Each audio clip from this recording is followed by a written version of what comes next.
Similarity chapter पूर्ण झालेला आहे. या चॅप्टरची एक रिव्हिजन किंवा एक समरी, या चॅप्टरमध्ये आपण काय थेरम्स बघितले, काय प्रॉपर्टीज बघितल्या, त्याचे एक क्विक डिस्कशन. सो चॅप्टरची सुरुवात आपण केलेली with triangles, area of triangles. ट्रँगलच्या एरियाचा आपण रेशो बघितलेला आणि त्या रेशोवरनं आपण एक थेरम किंवा एक प्रॉपर्टी डिराईव्ह केलेली. कोणताही ट्रँगल आपण बोललो, सपोज एक ट्रँगल आहे ट्रँगल ABC आणि ह्या ट्रँगलचा जर मला एरिया फाइंड करायचा असेल तर ट्रँगलचा एरिया आपण नेहमी कसा फाइंड करतो. सपोज BC ही या ट्रँगलचा बेस आहे आणि त्यानंतर AD ही ट्रँगलची हाईट आहे. हाईट म्हणजे काय, परपेंडिक्युलर डिस्टन्स. सो ह्या ट्रँगलचा एरिया मी कसा लिहिणार, area of triangle ABC, area of triangle ABC is equal to half into base into height. या केसमध्ये बेस काय आहे BC, हाईट काय आहे, BCचा बेस असेल तर हाईट आहे AD. So this is area of triangle. याच पद्धतीने सपोज तुमच्याकडे दोन ट्रँगल दिलेले असतील आणि त्यांचा एरियाचा रेशो तुम्हाला विचारला असेल. So suppose area of triangle ABC upon area of triangle PQR आपण कन्सिडर केले. दोन ट्रँगल कन्सिडर केले, ABC आणि PQR. ABC आहे PQR आणि इथे हाईट आहे let's say PS. Okay, so area of triangle ABC काय असणार आहे, half into base into height BC into AD. Area of triangle PQR काय असणार, half into base QR into height PS. Right, यांचा ज्यावेळेस मी रेशो घेते हाफ आणि हाफ दोन्ही ठिकाणी असणार आहे, हाफ आणि हाफ कॅन्सल होणार आहे. थोडक्यात काय, ratio of area of two triangle is equal to, हे काय आहे base into height of triangle 1 और first triangle divided by base into height of second triangle. Right, त्यामुळे आपण ratio of area of two triangles याला आपण कसं mention करत होतो किंवा या प्रॉपर्टीला आपण कसं डिस्क्राईब करत होतो, ratio of areas of two triangles is equal to ratio of product of corresponding bases and height. त्यांचे करस्पॉन्डिंग बेस आणि हाईटचा जो प्रॉडक्ट असणार आहे त्याचा जो रेशो असतो तो रेशो म्हणजे दोन दिलेल्या ट्रँगलच्या एरियाचा ratio. So that is equal to, suppose याला जर आपण जनरलाइज फॉर्ममध्ये लिहिण्याचा प्रयत्न केला, B for base, H for height. So B1 upon H1, base for first triangle, height for base triangle first triangle upon B2 into H2, base for second triangle, height for second triangle. So ratio of areas of two triangles is equal to B1 H1 upon B2 H2. हे एक property आपण बघितलेली. अगदी simple होती. काय आपण ratio घेतोय त्यामुळे हाफ आणि हाफ कॅन्सल होणार, मग काय राहणार, फक्त बेस हाईट राहणार आहे, तेच इथे मेन्शन केलेलं आहे. यावरून आपण दोन केसेस बघितल्या. सपोज एका केसमध्ये आपण हे कन्सिडर केलं की दोन ट्रँगलची हाईट सारखी आहे. ज्यावेळेस दोन ट्रँगलची हाईट सारखी असेल म्हणजेच काय, H1 is equal to H2 असणार आहे. दोन ट्रँगलची हाईट सारखी आहे, मग त्या केसमध्ये आपण एरियाचा जर रेशो घेतला तर काय होणार आहे, B1 अपॉन H1 आणि B2 अपॉन H2 आहे. H2 म्हणजेच काय, H1, त्या H2ला मी H1ने रिप्लेस केला. So that will be equal to B1 upon B2. यावरून आपण काय कन्क्लुजन केलं की दोन ट्रँगल आहे त्यांच्या एरियाचाच आपण रेशो फाइंड करतोय, प्रोव्हाइडेड त्या दोन ट्रँगलची हाईट सारखी आहे. त्या केसमध्ये एरियाचा रेशो असणार आहे करस्पॉन्डिंग बेसेसचा रेशो. ठीक आहे, एरियाचा रेशो काय असणार आहे, करस्पॉन्डिंग बेसेसचा रेशो. म्हणजे सपोज असे दोन ट्रँगल आहे ज्याची हाईट अगदी सारखी आहे, ही व्हॅल्यू आणि ही व्हॅल्यू सारखी आहे, तर ह्या ट्रँगलच्या एरियाचा जर रेशो मी घेतला so that will be equal to ratio of this bases, या बेसेसचे इक्वल असणार आहे. त्याच पद्धतीने इथे आपण हाईट सेम कन्सिडर केली. जर आपण इथे बेसेस सेम कन्सिडर आहे असं कन्सिडर केलं, म्हणजे B1 is equal to B2 आपण कन्सिडर केलं, तर ह्या केसमध्ये काय होणार आहे, ratio of area will be equal to B1 upon B2. या दोन्ही टर्म सारख्या, दोन्ही टर्म कॅन्सल होणार, म्हणजे that will be equal to H1 upon H2. हे सुद्धा एक रिलेशन आपण फाइंड केलेलं. ठीक आहे, स्पेशल केसेस आपण घेतलेला. सो थोडक्यात काय, दोन ट्रँगलच्या एरियाचा रेशो नेहमी असतो product of bases into height corresponding, आणि यामध्ये जर सपोज हाईट सारखी असेल तर ही टर्म कॅन्सल होणार. So that ratio will be equal to B1 upon B2. जर बेसेस सारखी असेल तर ही टर्म कॅन्सल होणार आणि मग त्या केसमध्ये ratios will be equal to H1 upon H2 किंवा करस्पॉन्डिंग हाईट. हे आपण बघितलेलं. त्यानंतर आपण पुढे थेरम बघितलेला. सो फर्स्ट थेरम आपण बघितला BPT म्हणजे काय, basic proportionality theorem. So BPT theorem काय सांगतो, सपोज एक ट्रँगल आहे, त्या ट्रँगलमध्ये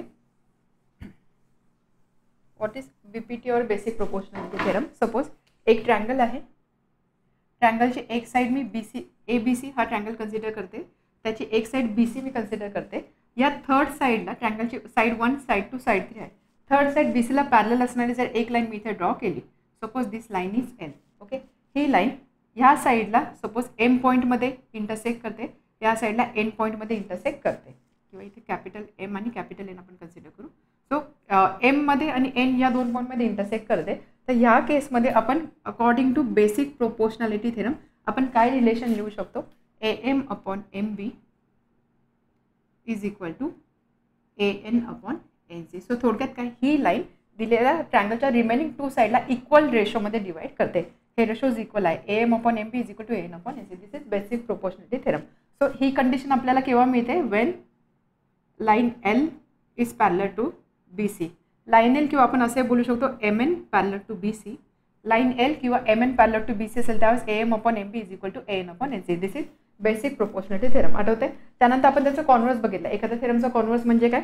आपण ज्यावेळेस एखादा थेरम असा लिहितो if this then this, if A then B, ज्यावेळेस आपण त्याचा कॉन्व्हर्स लिहितो, कॉन्व्हर्स म्हणजे रिव्हर्स ऑफ थेरम, त्यामध्ये आपण कंडिशन कसे घेतो? If B then A. This is converse. आता इथे या कंडिशन या केसमध्ये BPT आपण काय कन्सिडर केलं?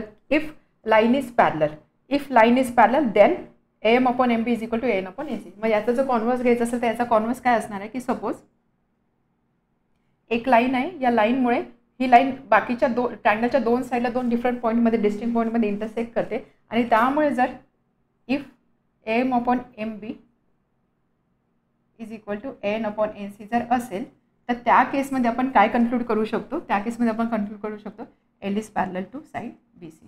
ही लाईन थर्ड साईडला पॅरलल असणार आहे. दिस इज कॉन्व्हर्स. पॅरलल आहे त्याच्यावरून रेशो मिळतं. कॉन्व्हर्समध्ये काय असणार? जर रेशो कन्सिडर केला, रेशो इक्वल असेल तर आपण कन्क्लूड करू शकतो की ही लाईन याला पॅरलल आहे. दिस इज कॉन्व्हर्स ऑफ BPT. त्यानंतर आपण अँगल बायसेक्टर थेरम बघितलेला. अँगल बायसेक्टर म्हणजे काय? अँगलला 2 इक्वल पार्टमध्ये डिवाइड करतो. म्हणजे सपोज एक अँगल 60 डिग्री आहे, त्याचा जर मी अँगल बायसेक्टर ड्रॉ केला तर त्या अँगल बायसेक्टरमुळे तो जो 60 डिग्रीचा अँगल आहे हा 30 डिग्री अशा 2 अँगलमध्ये डिवाइड होईल. सपोज दिस इज 60 डिग्री, असं एक मी रे ड्रॉ केला. हा रे सपोज या अँगलला बायसेक्ट करतो. बायसेक्ट 2 इक्वल पार्टमध्ये सेक्शन होते किंवा 2 इक्वल पार्टमध्ये डिवाइड करतो. त्यामुळे हा अँगल असणार आहे 30 डिग्री आणि हा अँगल असणार आहे 30 डिग्री. ही अँगल बायसेक्टरची बेसिक प्रॉपर्टी आपल्याला माहिती होती.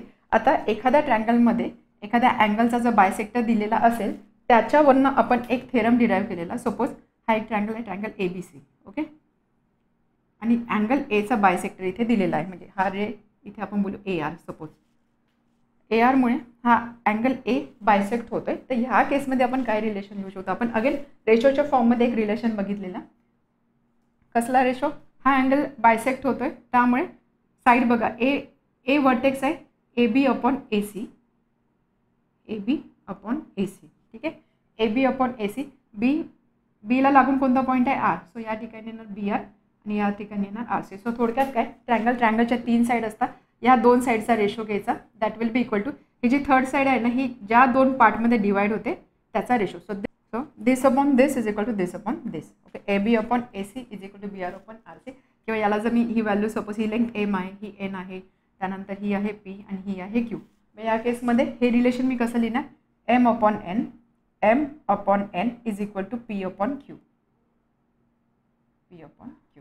दिस upon this is equal to this upon this. तर ही जी प्रॉपर्टी असते, हा जो थेरम असतो याला बोलता अँगल बायसेक्टर थेरम. ठीक आहे, हे आहे statement of angle bisector theorem. त्यानंतर नेक्स्ट आपण याचा सुद्धा कॉन्व्हर्स आपण बघितलेला. कॉन्व्हर्स आपण काय बघितला? कॉन्व्हर्स म्हणजे अगेन रिव्हर्स ऑफ स्टेटमेंट. यामध्ये आपण काय कंडिशन कन्सिडर करतो? सपोज अँगल बायसेक्टर असेल त्याच्यामुळे हा रेशो आपल्याला इक्वल मिळतो. कॉन्व्हर्स काय असणार की सपोज हा रेशो इक्वल असेल म्हणजे M upon N is equal to P upon Q असेल तर याचा अर्थ काय? हा असणार आहे दिलेल्या अँगलचा angle bisector. Angle bisector theorem property आपण कशी मेन्शन करत होते? The bisector of an angle of a ट्रँगलच्या एका अँगलचा bisector it divides opposite side किंवा असं बोलू शकतो आपण it divides side opposite to angle in the same ratio of remaining 2 side. Okay, it divides opposite side of an angle म्हणजे या साईडला तो डिवाइड करते कोणत्या रेशोमध्ये? Same ratio of remaining 2 side. Remaining 2 side म्हणजे ही साईड आपण आता कन्सिडर करतो. रिमेनिंग 2 साईड म्हणजे ही असणार आहे. So this upon this is equal to this upon this. हे होते अँगल बायसेक्टर थेरमची स्टेटमेंट. त्याच पद्धतीने BPTचे स्टेटमेंट काय होते? Suppose if a line parallel to third side of a ट्रँगलच्या 3 साईड आहे त्यामधल्या थर्ड साईडला जर ही लाईन पॅरलल असेल, if a line parallel to third side of a triangle intersects remaining 2 sides at 2 distinct point. या 2 रिमेनिंग साईडला 2 distinct पॉईंटमध्ये ती इंटरसेक्ट करते. Then this line divides remaining 2 sides in same प्रोपोर्शनमध्ये डिवाइड करते. ही होती फर्स्ट बेसिक प्रोपोर्शनॅलिटी थेरमचे स्टेटमेंट. ओके, त्यानंतर आपण अजून एक प्रॉपर्टी बघितली 3 पॅरलल लाईन आणि ट्रान्सव्हर्सलची. तर त्या प्रॉपर्टीच्या अकॉर्डिंग आपण काय रिलेशन लिहू शकतो? सपोज 3 लाईन्स आहे, parallel lines, let's say line L, line M आणि लाईन N आहे. पॅरलल लाईन आहे, ही एक ट्रान्सव्हर्सल आहे आणि अजून ही एक ट्रान्सव्हर्सल आहे. तर ह्या केसमध्ये काय होणार आहे की सपोज हा इथे इंटरसेप्ट ए आहे, हा बी आहे, हा सी आहे आणि हा डी आहे. म्हणजे ही लेंथ एवढी सी आहे, एवढी डी, एवढी बी आणि एवढी ए आहे. तर ह्या केसमध्ये आपण काय लिहू शकतो, if 3 lines are parallel then intercept made by 2 transversal. या 2 ट्रान्सव्हर्सलमुळे जे इंटरसेप्ट बनलेले आहेत ते नेहमी सेम रेशोमध्ये असतात. म्हणजेच काय, A upon B is equal to C upon D, this upon this is equal to this upon this. ही होते ज्यावेळेस 3 पॅरलल लाईन असतात आणि आपण ट्रान्सव्हर्सलचा विचार करतो, 2 ट्रान्सव्हर्सलचा विचार करतो, त्यावेळेस ही प्रॉपर्टी आपल्याला मेन्शन करायची असते. ठीक आहे, हे सगळं आपण बघितलं. त्यानंतर आपण मूव झालेलो सिमिलॅरिटी ऑफ ट्रँगलकडे. ट्रँगलची सिमिलॅरिटीज आपण क्लास 9मध्ये बघितलेली आहे. 2 ट्रँगल सिमिलर असतात म्हणजेच काय, दोन्ही ट्रँगलचा शेप नेहमी सारखा असणार आहे, दोन्ही ट्रँगलचा आकार नेहमी सारखा असणार आहे. साईज सारखी असेल किंवा नसेल पण असं काही कंपल्सरी नाही आहे. सो एक ट्रँगल असा असेल, दुसरा ट्रँगल असा असेल, हे 2 ट्रँगल असणार आहे सिमिलर. कॉन्ग्रुएंट म्हणजे काय, दोन्ही ट्रँगल एक्झॅक्टली सेम शेपचे आणि सेम साईजचे असतात. त्यामुळे हा ट्रँगल जर मी याच्यावर ठेवला तर अगदी तंतोतंत मॅच होणार आहे. That is कॉन्ग्रुएन्सी. सिमिलॅरिटी म्हणजे काय, दोघांचा शेप सारखा असतो, एकमेकांसारखे ते दिसतात. साईज सारखी असेल सुद्धा किंवा नसेल सुद्धा त्याची गॅरंटी नाही आहे. तर हे असतात सिमिलर ट्रँगल. मग ट्रँगल जर सिमिलर असतील, सपोज 2 ट्रँगल मी कन्सिडर केले, ट्रँगल ABC आणि ट्रँगल PQR. सपोज जर हे 2 ट्रँगल सिमिलर असतील तर आपण बघितलं की अँगल्सबद्दल आपण काय मेन्शन करू शकतो आणि साईड्सबद्दल काय मेन्शन करू शकतो. 2 ट्रँगल सिमिलर आहे म्हणून त्यांचे रिस्पेक्टिव्ह अँगलसुद्धा इक्वल असणार आहे. रिस्पेक्टिव्ह अँगल म्हणजे काय, सपोज ट्रँगल ABC आणि ट्रँगल PQR हे 2 ट्रँगल सिमिलर आहे. रिस्पेक्टिव्ह अँगल म्हणजे काय, ए आणि अँगल P इक्वल असणार आहे किंवा कॉन्ग्रुएंट B आणि Q, C आणि R. APBQCR हे अँगल इक्वल असणार आहे. ठीक आहे, आता यामध्ये नेहमी आपल्याला करस्पॉन्डन्स फॉलो करायचा असतो. करस्पॉन्डन्स म्हणजे काय, ए अँगल P सोबत इक्वल आहे, B Q सोबत इक्वल आहे, C R सोबत इक्वल आहे. त्यामुळे triangle ABC is congruent to triangle PQR. आणि हे जर मी असं लिहिलं, triangle ABC is congruent to triangle PRQ, तर ह्या कंडिशन याला अप्लाय नाही होणार, कारण याच्या अकॉर्डिंग अँगल ए आणि P सारखा आहे. ओके, B आणि R सारखा आहे, बट इथे B आणि Q सारखा आहे. त्यामुळे जर ह्या कंडिशन असतील तर त्याच्यासाठी प्रॉपर डिस्क्रिप्शन काय असणार, 2 सिमिलर ट्रँगलचा, triangle ABC similar to triangle PQR. So this is wrong. Okay, what about side. साईड्सचं आपण काय बघितलं, कॉन्ग्रुएन्सीमध्ये साईज अगदी सारखी असते त्यामुळे साईडसुद्धा सारखे असणार आहे. बट सिमिलॅरिटीमध्ये साईड सारख्या नसतात किंवा साईड सारख्या असू पण शकतात किंवा नसू पण शकतात, बट त्याचा जो रेशो आहे हा रेशो नेहमी सारखा असणार आहे. म्हणजे काय, AB अपॉन PQ हा रेशो नेहमी सारखा असणार आहे. AC upon PR that is equal to BC upon QR. ठीक आहे, प्रोपोर्शन सारखं आहे. यामध्ये सुद्धा तुम्हाला करस्पॉन्डन्स फॉलो करायचा आहे. ABPQ AC PR BC QR. तर ह्या असतात बेसिक. ज्यावेळेस आपण बोलतो की 2 ट्रँगल सिमिलर आहे त्यावेळेस आपण त्याच्याबद्दल काय मेन्शन करू शकतो. आता ह्या 6 कंडिशन झाल्या, 3 अँगल किंवा ह्या साईडचा रेशो. तर एवढ्या सगळ्या ज्यावेळेस 2 ट्रँगल सिमिलर असतात, ते ट्रँगल सिमिलर आहे की नाही ज्यावेळेस आपण चेक करतो त्यावेळेस एवढं टोटल 6 कंडिशन चेक करण्याची गरज नसते. कोणत्याही 3 कंडिशन जरी आपण चेक केला तरी चालतात. ह्या 3 कंडिशन सॅटिस्फाय होत असेल तर रिमेनिंग 3 कंडिशन ऑटोमॅटिकली सॅटिस्फाय होतात. म्हणून आपल्याला ॲटलिस्ट 3 कंडिशन चेक करायच्या. या 3 कंडिशन सॅटिस्फाय होत असतील तर ते 2 ट्रँगल सिमिलर आहे असं आपण डिक्लेअर करू शकतो. सो त्याच्या अकॉर्डिंग काही आपण टेस्ट बघितला. फर्स्ट टेस्ट होती AAA test, AAE test, angle test. म्हणजे काय, सपोज 2 ट्रँगल दिलेले आहे आणि 2 ट्रँगलचे अँगल्स जर मॅच होत आहे, ट्रँगल ABC आहे, दुसरा ट्रँगल PQR आहे. या ट्रँगलमध्ये angle A equal to angle P, B equal to Q, C equal to R. या 3 कंडिशन मॅच होत आहे. साईडबद्दलची काही इन्फॉर्मेशन दिलेली नाही किंवा साईडबद्दल आपल्याला काही माहिती नाही, तरीसुद्धा जर ह्या 3 कंडिशन सॅटिस्फाय होत आहे तर आपण बोलू शकतो हे 2 ट्रँगल सिमिलर आहे according to test AAA. Okay, angle test. ठीक आहे, अँगल टेस्टच्या अकॉर्डिंग हे 2 ट्रँगल सिमिलर असतात. दिस वॉज अँगल टेस्ट. त्यानंतर आपल्याला माहिती आहे की ज्यावेळेस आपण ट्रँगलचा विचार करतो, ट्रँगलचा अँगलची सम नेहमी किती असते, 180 डिग्री. त्यामुळे सपोज हा अँगल X आहे, हा अँगल Y आहे, हा अँगल Z आहे. ओके, आणि दुसरा ट्रँगल आहे, हा झेडने आपण फक्त X आणि Y असे 2 अँगल कन्सिडर करू. या ट्रँगलचे सुद्धा अँगल X आहे, अँगल Y आहे. या 2 ट्रँगलमध्ये जर तुम्ही बघितलं, हा एक अँगल सेम आहे, हा एक अँगल सेम आहे. आता ह्या थर्ड अँगलबद्दल आपण काय बोलू शकतो, ट्रँगलच्या अँगलची सम नेहमी 180 डिग्री असते. त्यामुळे हा अँगल किती असणार आहे ह्या ट्रँगलसाठी, टोटल सममधनं आपण काय करू, हे रिमेनिंग 2 अँगलची सम मायनस करू. Right, 180 minus X plus Y. हे कसं आलं समजलं, कारण X प्लस Y प्लस हा अँगल सपोज थीटा आहे. So this sum is equal to 180 degree. मग थीटाची व्हॅल्यू काय असणार आहे, 180 degree minus X plus Y. म्हणजे हा अँगल किती आला, 180 मायनस X प्लस Y. त्याच पद्धतीने ह्या ट्रँगलसाठी सुद्धा हा जो अँगल, हा अँगल किती असणार आहे, again 180 minus X plus Y. यावरून आपण काय कन्क्लूड करू शकतो की सपोज दोन ट्रायंगलमधल्या दोन अँगलचे पेअर सारखे असतील किंवा दोन अँगलच्या व्हॅल्यू सारखे असतील तर ऑटोमॅटिकली थर्ड अँगलसुद्धा सारखं असणार आहे. ऑटोमॅटिकली थर्ड अँगल सारखं असणार आहे म्हणजेच काय, ही जी ए टेस्ट आहे याला आपण ए टेस्टने रिप्लेस करू शकतो. कारण दोन अँगल जरी सारखे आले ऑटोमॅटिकली थर्ड अँगल सारखं असणार आहे, त्यामुळे आपण थर्ड अँगलबद्दल विचार केला नाही तरी चालणार आहे. म्हणून ए टेस्ट आपण यूज करू शकतो. किंवा जर आपल्याला फक्त दोन अँगलचे पेअर जर इक्वल मिळाला तरी सुद्धा चालणार आहे. So that test is a test. म्हणून दोन ट्रायंगलमध्ये जर सपोज अँगल ए आणि अँगल बी इक्वल दिलेला आहे, अँगल बी अँगल क्यू इक्वल दिलेला आहे, अँगल सी आणि अँगल आर बद्दल काही मेन्शन केलेलं नाही तरी सुद्धा हे दोन ट्रायंगल सिमिलर असणार आहे. का, कारण ही एक पेअर आहे अँगलची, ही एक पेअर आहे अँगलची. थर्ड अँगल बाय डिफॉल्ट या दोन्ही व्हॅल्यू सारख्या असणारच आहे. त्यामुळे आपण फक्त इथे ए टेस्टचा यूज करून हे दोन ट्रायंगल सिमिलर आहे असं बोलू शकतो. ओके. त्यानंतर आपण बघितलेली टेस्ट एस. इथे ए म्हणजे काय, अँगल, आणि एस म्हणजे काय, साईड. सो एस टेस्ट म्हणजे काय,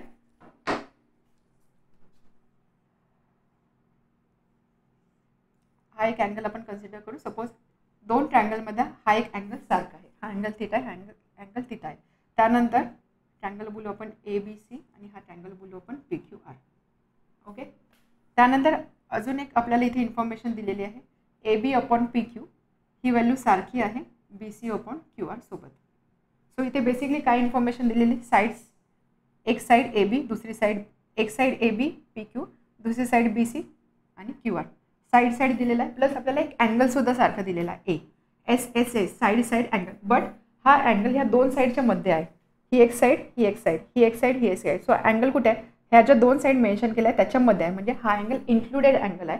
तर अशा केसमध्ये जर सपोज आपल्याला असं दिलं असेल की दोन अँगल सारखे आहे आणि या अँगलच्या आजूबाजूला ज्या दोन साईड आहे ना त्या दोन साईडचा रेशो इक्वल आहे, त्या केसमध्ये आपण एस टेस्टच्या अकॉर्डिंग बोलू शकतो की हे दोन ट्रायंगल सिमिलर आहे. एक अँगल आणि दोन साईडचा ratio, side angle side test, तर त्याच्या अकॉर्डिंग आपण बोलू शकतो हे दोन ट्रायंगल सिमिलर आहे. बट आता याच्यामध्ये जर असं असतं की ह्या दोन साईड्स आपल्याला दिलेल्या आहे AB upon PQ is equal to BC upon QR ही व्हॅल्यू दिलेली आहे. बट अँगल जर हा दिला असता, अँगल A आणि अँगल B सपोज, ठीक आहे, तर काय झालं असतं, साईड आणि साईड, बट हा अँगल ह्या दोन साईडच्या मध्ये इन्क्लुडेड नाही आहे, हा अँगल बाहेरचा अँगल दिलेला आहे. त्यामुळे ह्या केसमध्ये एस टेस्ट आपण यूज करू शकत नाही. तो हे दोन ट्रायंगल ह्या केसमध्ये ज्यावेळेस A आणि P अँगल सारखे असेल त्या केसमध्ये हे दोन ट्रायंगल सिमिलर नाही आहे. ठीक आहे. सो सिमिलॅरिटीसाठी ज्यावेळेस आपण एस कंडिशन यूज करतो त्यावेळेस तो जो अँगल आहे तो नेहमी त्या दोन साईडच्या मध्ये पाहिजे. इथे नावावरून समजतात, साईड आधी, मध्ये अँगल, नंतर साईड. सो एस टेस्टच्या अकॉर्डिंग दोन ट्रायंगल सिमिलर असणार आहे. ठीक आहे. त्यानंतर अजून एक आपण टेस्ट बघितली SSS टेस्ट. SSS म्हणजे काय, बाकी अँगल वगैरेचा काही विचार करायचा नाही. सपोज दिलेल्या दोन ट्रायंगलसाठी आपल्याला फक्त साईडचं हे रिलेशन दिले असेल, साईड 1 साईड 2 साईड 3, हा रेशो जर इक्वल असेल तर SSS टेस्टच्या अकॉर्डिंग दिलेले दोन ट्रायंगल सिमिलर असणार आहे. या सगळ्या टेस्ट आपण सिमिलॅरिटीच्या बघितलेला. त्यानंतर आपण बघितलेला एक theorem of areas of two similar triangles. आपण जो फर्स्ट टॉपिक बघितला एरियाज ऑफ टू ट्रायंगल्स आणि सिमिलर ट्रायंगल जे बघितले, ह्या दोघांना रिलेट करणारा एक थेरम आपण बघितला. अगदी इम्पॉर्टंट थेरम होता. या थेरमच्या अकॉर्डिंग सपोज दोन ट्रायंगल आहे, ट्रायंगल ABC आणि ट्रायंगल PQR. सपोज हे दोन ट्रायंगल सिमिलर आहे. ठीक आहे, ट्रायंगल सिमिलर आहे आणि जर ह्या ट्रायंगलच्या एरियाचा मी रेशो फाइंड केला, हा जो रेशो आहे हा रेशो नेहमी कशाशी इक्वल असणार आहे, that will be equal to square of corresponding sides. Corresponding जेव्हा बोलतो त्यावेळेस आपल्याला नेहमी सिक्वेन्स फॉलो करायचं असतं. म्हणजे फर्स्ट अँगलची साईड जर मी AB घेतली, सेकंडची साईड असेल PQ, square ratio of square of corresponding sides. Suppose या ट्रायंगलची साईड मी BC कन्सिडर केली, याची साईड मला QR कन्सिडर करावं लागेल, त्याचा square that is equal to AC upon PR आणि याचा स्क्वेअर. हा जो थेरम असतो याला बोलतात theorem of ratio of areas of two similar triangles. ठीक आहे. हा चॅप्टरचा लास्ट थेरम होता. या व्यतिरिक्त आपण चॅप्टरमध्ये असणारे न्यूमरिकल सॉल्व्ह केले. न्यूमरिकल सॉल्व्ह करताना आपल्याला काही एक दोन प्रॉपर्टीजचा यूज करावा लागेल जे आपण क्लास 9 मध्ये बघितलं. फॉर एक्झाम्पल दोन लाईन पॅरलल आहे आणि एक ट्रान्सव्हर्सल आहे. तर ह्या केसमध्ये ज्या दोन पॅरलल लाईनला एक ट्रान्सव्हर्सल कट करते तर हे जे दोन अँगल असतात, हे दोन अँगल नेहमी इक्वल असतात. या अँगलला आपण काय बोलतो, करस्पॉन्डिंग अँगल. करस्पॉन्डिंग याचा यूज आपण कुठे केलेला, दिलेले दोन ट्रायंगल सिमिलर आहे हे दाखवण्यासाठी आपण ह्या प्रॉपर्टीचा यूज केलेला. ज्यावेळेस आपल्याकडे पॅरलोग्राम दिलेला किंवा दोन पॅरलल लाईन दिलेलं होतं, एक ट्रान्सव्हर्सल आपण तिथे फाइंड करायचो, त्यावेळेस आपण या अँगलचा यूज करत होतो. त्यानंतर अजून आपण एक अँगल बघितला, ऑल्टरनेट अँगल. ऑल्टरनेट अँगल म्हणजे काय, सपोज दोन पॅरलल लाईन आहे आणि त्यानंतर एक ट्रान्सव्हर्सल त्याला अशी काही कट करते, तर ह्या केसमध्ये हा अँगल आणि हा अँगल सारखा असणार आहे. सो याला बोलता ऑल्टरनेट अँगल. ठीक आहे. आठवत आहे हे आपण बघितलेला हा अँगल झेड शेपमध्ये असणारा अँगल इक्वल असतो, तर हे असतात ऑल्टरनेट अँगल. या व्यतिरिक्त आपण बघितलेलं सपोज दोन इक्विलॅटरल ट्रायंगल आपल्याला मेन्शन केलेले आहे. दोन इक्विलॅटरल ट्रायंगल मेन्शन केलेले. इक्विलॅटरल म्हणजे काय, प्रत्येक ट्रायंगलचा प्रत्येक अँगल असणार आहे 60 डिग्री. हा अँगल 60 आहे, हा अँगल 60 आहे, हा अँगल 60 आहे. त्याच पद्धतीने हा अँगल 60 आहे. त्यामुळे होणार काय, हा अँगल याच्याशी सिमिलर असणार आहे. सॉरी, या अँगलची व्हॅल्यू सारखी आहे. हा अँगल सारखा आहे, हा अँगल सारखा आहे. म्हणजेच काय, 888 टेस्टच्या अकॉर्डिंग हे दोन ट्रायंगल सिमिलर असणार आहे. त्यामुळे एवढी गोष्ट लक्षात ठेवा, जेव्हा केव्हा दोन इक्विलॅटरल ट्रायंगल दिलेले असेल, इक्विलॅटरल ट्रायंगल नेहमी सिमिलर असतात. ठीक आहे, इक्विलॅटरल ट्रायंगल नेहमी सिमिलर असतात. या व्यतिरिक्त आपण बघितलं की काही ठिकाणी अशा दोन लाईन एकमेकांना क्रॉस करत होत्या. त्या केसमध्ये आपल्याला नेहमी यूज करायचं की हे जे अँगल्स असतात ऑपोजिट अँगल इक्वल व्हॅल्यूचे असतात. हे दोन अँगल सारखे, हे दोन अँगल सारखे. याचा यूज आपण कुठे केला, ज्यावेळेस आपल्याला काही ट्रायंगल्स दिलेले त्याच्यामध्ये अजून काही पॅरलल लाईन दिलेला किंवा पॅरलोग्राम दिलेला, मग त्यावेळेस आपल्याला अँगल आयडेंटिफाय करायचे होते. त्या केसमध्ये आपण या प्रॉपर्टीचा यूज केलेला. तर बऱ्याचशा केसेसमध्ये ज्यावेळेस फक्त साईड्सबद्दल काही मेन्शन केलेलं नसतं त्यावेळेस आपल्याला नेहमी ए टेस्टचा यूज करायचा असतो. मग त्यामध्ये चेक करायचं की आपण असे अँगल कुठे फाइंड करू शकतो. पॅरलोग्राम दिलेला असेल, पॅरलल लाईन दिली असेल, तर आपल्याला करस्पॉन्डिंग अँगल ऑल्टरनेट अँगल याचा विचार करायचा असतो. किंवा दोन लाईन अशा क्रॉस करतात त्यावेळेस आपल्याला ऑपोजिट अँगलचा विचार करायचा असतो. या कंडिशनचा यूज करून आपल्याला अँगल आयडेंटिफाय करायचे असतात आणि मग ए टेस्टच्या अकॉर्डिंग दिलेले दोन अँगल सिमिलर दाखवायचे असतात. तर अशा पद्धतीने सिमिलॅरिटी चॅप्टर आपला कंप्लीट झालेला आहे. जर तुम्हाला असं वाटत असेल की या व्हिडिओजमधनं खरोखर तुम्हाला काही शिकायला मिळतं, तर प्लीज तुमच्या मित्रमैत्रिणीसोबत हे व्हिडिओ नक्की शेअर करा. Thank you very much. All the best.